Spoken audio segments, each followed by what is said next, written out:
In the heart of the ancient kingdom of Zambezi, nestled between the lush green hills and the mighty Zambezi River, there lived a woman named Lulu. Known for her sharp tongue and quick wit, Lulu's words were as sharp as a thorn, her laughter as infectious as the morning dew.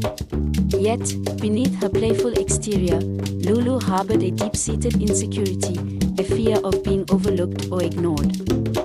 To compensate for her insecurities, Lulu often spoke without thinking, her words often hurtful and insensitive.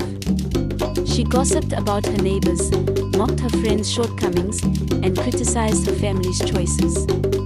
Her sharp tongue had earned her the nickname the village chatterbox, a moniker that she wore with a certain pride. The village square buzzed with activity as merchants peddled their wares and children played. Lulu stood at the center, her voice rising above the din as she gossiped about her neighbors.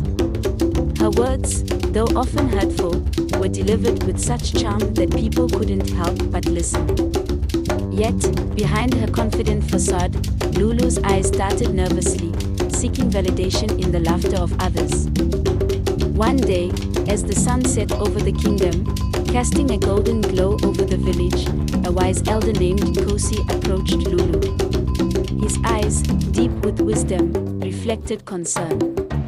"Lulu," he began gently, "your words are powerful. They can heal or harm.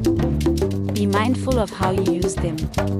Lulu, however, dismissed his advice with a wave of her hand, her laughter echoing through the village. "Oh, Kosi, you worry too much.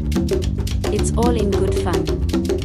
As the years passed, Lulu's reputation as a gossip spread far and wide. The once lively gatherings at her home dwindled. People avoided her, fearing her sharp tongue.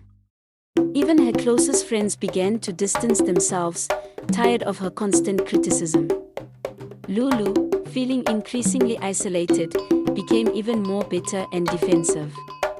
Her laughter, once infectious, now sounded hollow. One fateful day, during a grand festival in the kingdom, Lulu's words had dire consequences. In a moment of anger, she made a cruel remark about the king's daughter. The princess, her face flushed with embarrassment, reported Lulu's insolence to the king. The king, his face a mask of fury, decreed that Lulu would be buried alive as a warning to others. The villagers, horrified by the king's decision, pleaded for mercy. But the king was unmoved. A deep pit was dug at the edge of the village, its dark maw a silent testament to Lulu's fate. As Lulu was lowered into the pit, her eyes wide with terror, the villagers stood in silence.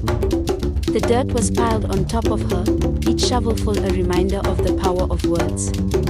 Lulu's sharp tongue, once her pride, had become her curse. As the last of the dirt was placed over Lulu's grave, the villagers bowed their heads in sorrow. They had learned a valuable lesson. The power of words can be both a gift and a curse. Those who speak without thinking may find themselves buried in the grave of their own creation. The silent grave of Lulu stood as a stark reminder of the consequences of careless words, a lesson etched into the hearts of the villagers forever.